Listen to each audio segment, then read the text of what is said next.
As you can see, quite a few things are different. Number one, I'm not wearing my coat because it is, after all, the middle of summer. Two, I am in the middle of nowhere in this field. That's because, and that neatly brings me on to the third thing, the vehicle that we're driving today is rather special. Twin turbo V6 power, seating for 5 people, and 600 Newton meters of torque. And it's a pickup truck. My name is Kor, you're watching Korrmotive, and this is the new Volkswagen Amarok.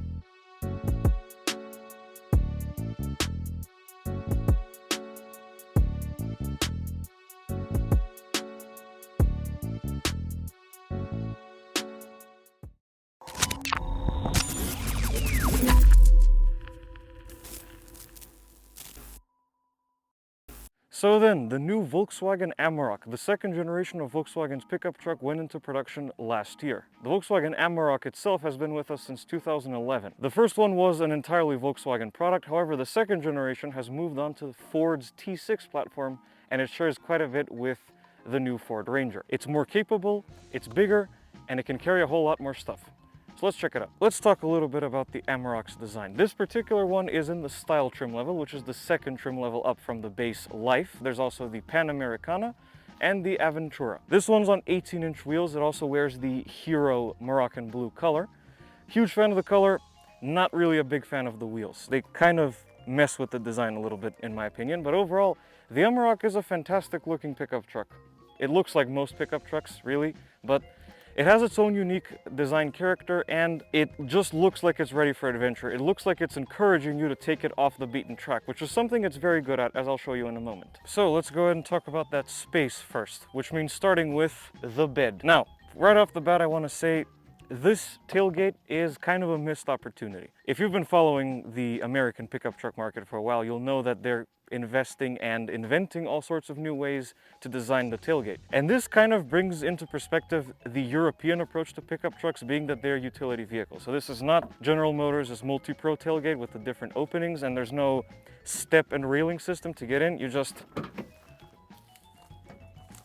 open it up like that. Now, the Amarok's bed length comes in at 1.5 meters or 5 feet for my American viewers, and it's only available in double cab form. As you can see, this one has bed lining inside. That's an optional feature, so it's nice that this one has it. You can also get a rollable bed cover. This roll bar here is for decoration, but that's also an option.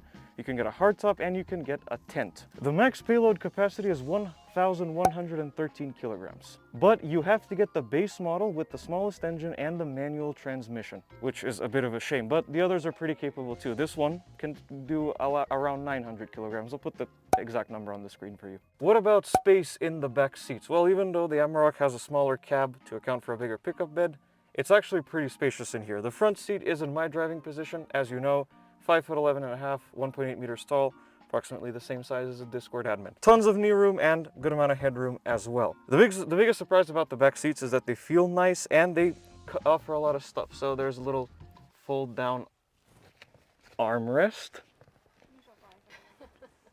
which doesn't fold down, okay. There's a full-size electric outlet here in the back, as well as a 12-volt outlet, so you can power various appliances.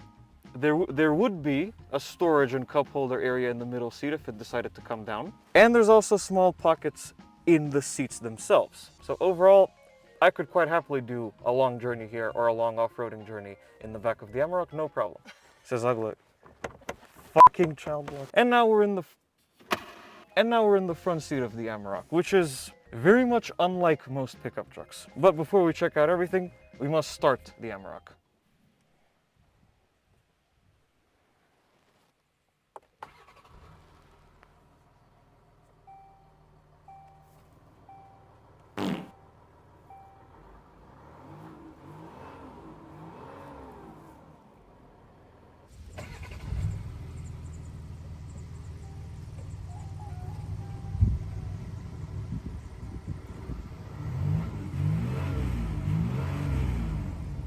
So the first thing that greets you inside the new Amarok is a digital gauge cluster and this giant 12-inch infotainment system in the middle. Very unlike a pickup truck. And of course, a lot of the switchgear in here is borrowed from Ford, just a little bit. The turn signal stalks, the headlights, the window switches, the mirror controls and stuff. The steering wheel is VW's own. It does not have capacitive touch controls, thank goodness. They're all just real buttons. With a pickup truck, you kind of expect that because the type of stuff that you do in a pickup truck might require you to wear gloves, like me. You have your cruise controls on the left side, your audio controls on the right side, and in the middle you have the horn, which surprisingly enough sounds like this.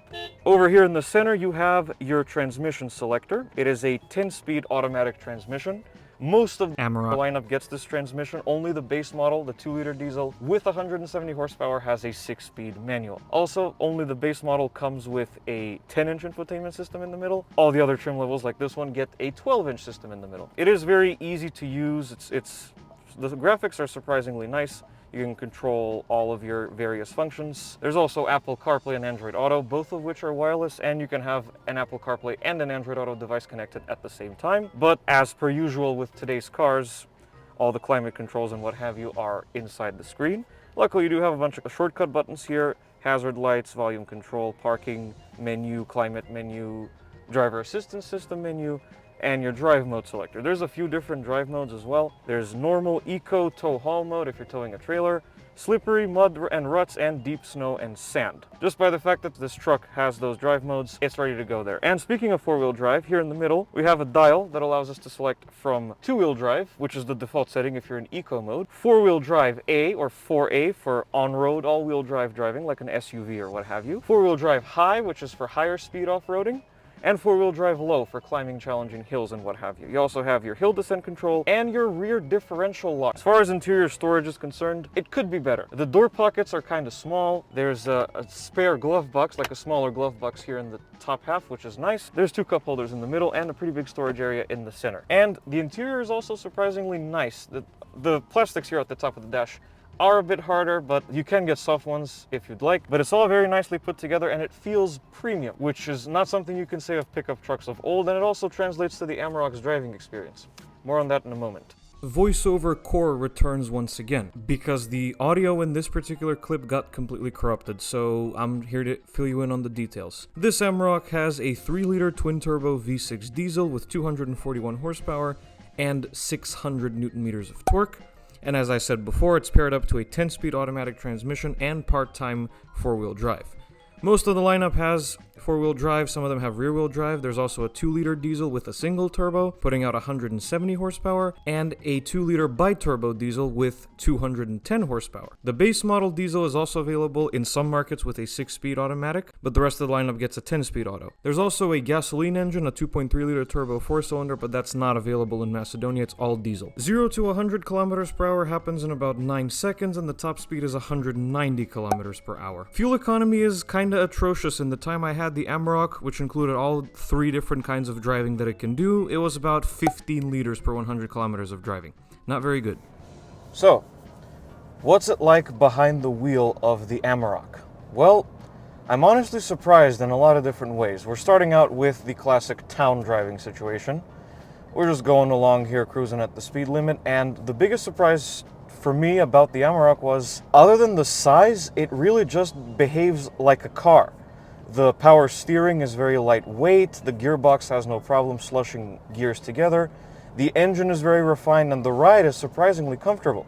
It just behaves like a car. Now, if you're threading the needle through tight city streets like I had to on some occasions while I had the Amarok, you might find it a little bit intimidating, but other than that, really, it's just perfectly car-like to drive. Another nice thing about the drive is you sit very high, and I really do mean you sit very high up in this interior, which, you know, gives you a better view of the road and better view of other cars and what have you. You can look down on other cars and call them peasants if that's what floats your boat. But the high driving position does help with visibility, and in terms of parking, the Amarok does fit into most regular, normal parking spaces that you might encounter on your travels. And the parking sensors and the rear backup camera do help matters. However, it would benefit from the optional 360-degree camera system. You can get that, obviously, but it's not fitted to this particular truck. But other than that, in terms of the city driving, there's not really much to complain about, except the fuel economy. Now, today's Sunday. I picked up the Amarok on Friday at the time of filming this video, so 2 days earlier, and I reset the trip before I got going, and combined with climbing mountains and off-roading and highway driving and all that, I'm averaging 14.8 liters per 100 kilometers of driving. Now, obviously we have a V6 under the hood and we have quite a bit of weight, but that's still pretty bad for European standards because we're used to stuff that uses little to no fuel at all. So not the best marks for the Amarok in terms of fuel economy, but it's just something you'd expect really. This is, after all, a pickup truck. So then, what about the highway? Well, I'm happy to report that the Amarok also does well in this environment. Now, we're just about to merge onto the highway where I will tell you everything that there is to know. All right, so the first thing that you need to know is that the Amarok is a very powerful vehicle. Like I said, 241 horsepower and 442 pound-feet or 600 newton meters of torque. And what that means is when you're about to merge onto the highway and you give it the beans, it has no problem. It just drops a gear, it leans back, it produces a nice little sound from the V6, and you're on your way. I'm just going to enable cruise control so I can focus on the other stuff that's happening. So, as with the city driving, really, the Amarok behaves like a car on the highway.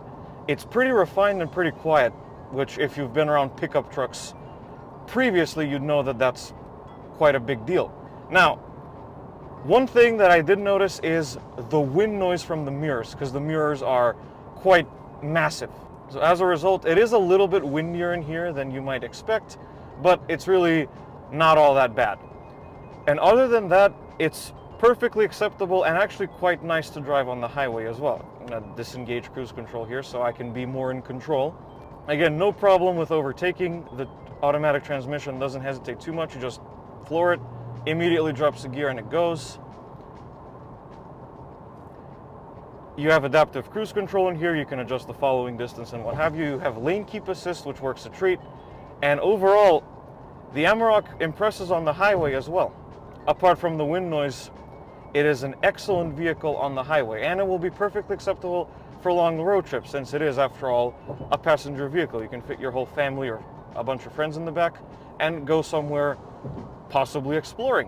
Which neatly brings me on to the off-roading capabilities of the Amarok. So, first things first, the Amarok, this particular one, is four-wheel drive, as you saw by the 4Motion stickers on the back. Get it back up to the speed limit here real quick.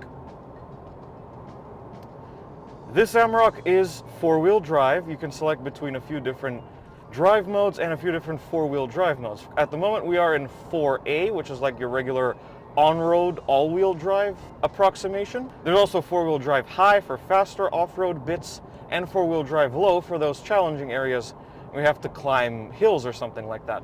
And the Amarok makes complete mincemeat out of an off-road trail, especially the ones near me, because in Macedonia there aren't really that many properly challenging off-road areas, at least not that I found any. And the Amarok works great on those as well. It has no problem climbing hills, and it has no problem maintaining surprisingly good amount of speed on faster dirt roads. And something else as well, which is pretty much a given when it comes to off-roading vehicles nowadays, but we're just about to get off the highway here, is that off-roading the Amarok is very fun. Now, this could be the fact that this is my first experience with an off-roading vehicle or rather a vehicle that's prepared to go off-road, but the Amarok works great in that environment also. So basically, while not perfect, the Amarok is pretty much a jack of all trades, and that's why I absolutely love it. And that is also why the Amarok earns a highly deserved score of 9 out of 10, making it the first vehicle ever featured on Korrmotive to earn a 9 out of 10. And that's going to be about it. Thank you everyone for watching this video. If you liked it, be sure to hit like and subscribe to the channel. Also follow me on Twitter. There will be a link in the description like always. And I will see you guys in the next video. Goodbye.